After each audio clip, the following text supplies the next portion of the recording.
Hey guys, so I wanted to make this really quick because I get a lot of comments and DMs daily, and I typically get the same things over and over again. And when I start to see a little bit of a trend on something, I like to kind of just make a video and address it. So I've been getting a lot of talk about people having flashbacks. So whether you're going through a divorce, you're ending a relationship, and these painful thoughts keep coming up of either what went wrong, the abuse you had to go through, the betrayals, whatever it is for you that's allowing these kind of painful thoughts to come to the forefront, and then you're ruminating with them, and they just are happening over and over and over again.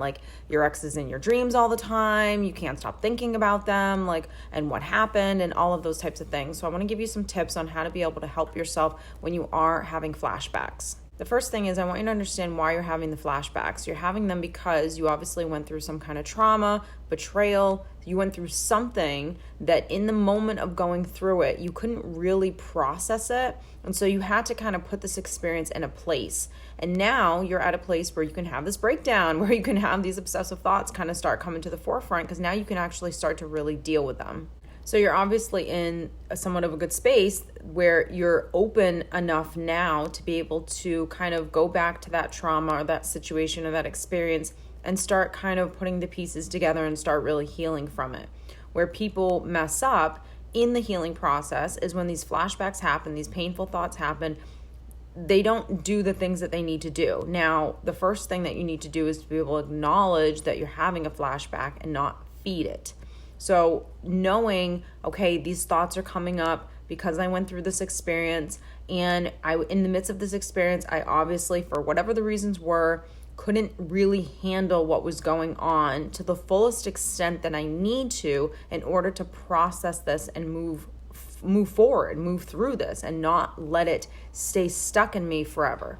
So that's number one. You obviously have to acknowledge everything that's happened. So the next thing is being able to feel. So this is where you have to be able to feel the disappointment, the sadness, the anger, the frustration. And most people really struggle with that. They don't really ever allow themselves to feel. They just kind of say, well, it is what it is, and there's nothing I can do about it. But there's a part of you that inner child that really has to wholeheartedly have a breakdown. They have to feel this real sadness that they felt based on what happened to them and the experiences that they had to go through, and that none of it was fair. And you got to have those ugly cries. You got to have those moments of frustration and being angry at the fact that you had to go through this. I think it's a part of the human experience to be able to feel on those deep levels. Some people really struggle with that. I think most often where people struggle the most is they allow themselves to feel, but then they get stuck in the feeling. So either they get stuck in the anger, either they get stuck in the sadness, either they get stuck in the the resentfulness,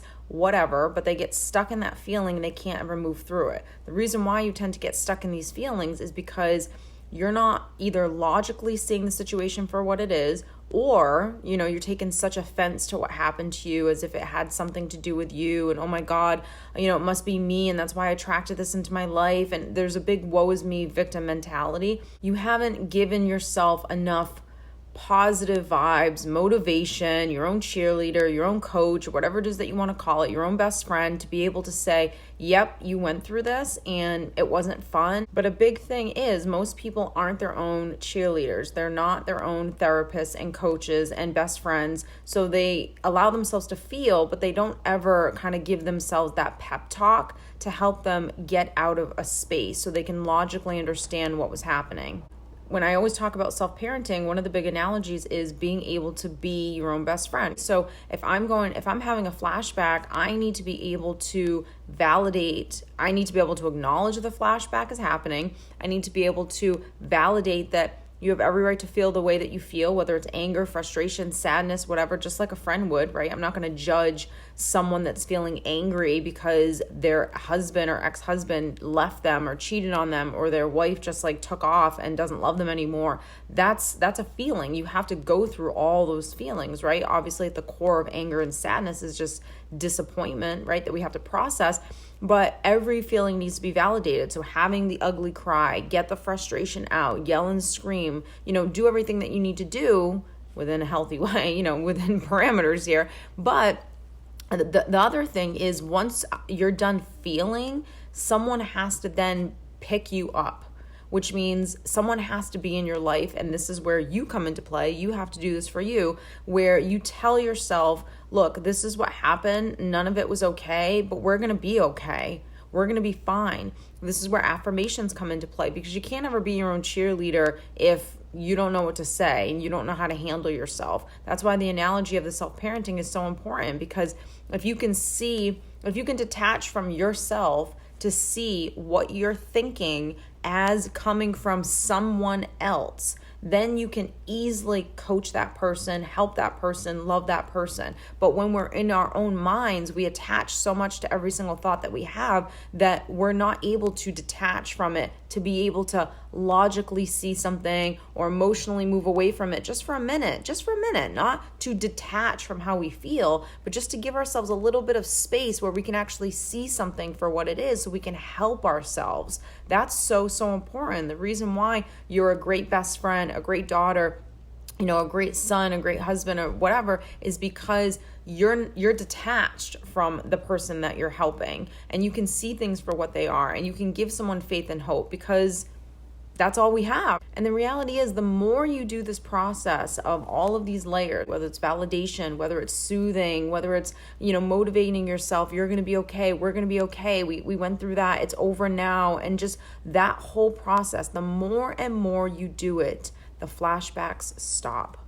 The more and more you keep yourself hopeful, because the flashbacks are happening, and they're happening over and over again because you're probably feeding the flashbacks. So now not only are you having these thoughts, which is normal, but you're feeding them, meaning the story might look like, oh, well, he did what he did because there's something wrong with me and I just wasn't good enough and I'm probably never going to find anyone again. And oh my God, I'm just so sad about this whole thing and my life's never going to get better.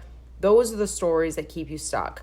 And it's fine to feel all those stories because there's a part of you that's really feeling them. That's the inner child. But just like any parent to any child or any best friend to a best friend, you can feel that, you can think that, but we're not going to stay there because we know that that's not actually going to help you. And quite frankly, it's not really the truth. You're feeling it because you're emotional, you're feeling it because you're hurt, but that's not logically the way your life's going to go down, right? Because you have control over what happens next. So I think a big part of this is the validation, is the soothing, is the coaching yourself, is the best friending yourself, is the motivating yourself, absolutely. And then at the end of the day, deciding, is this story true? Is this story something that, I want to believe, and really dissecting stories. And that's something that we always talk about on this channel. So I hope that this has helped you in some way. If you have any flashbacks, obsessive thoughts, you're ruminating, those painful thoughts come to the forefront, really learn the process of learning how to love yourself. And by that, I mean understanding what it means to be emotionally and mentally healthy and how to take care of yourself in that way.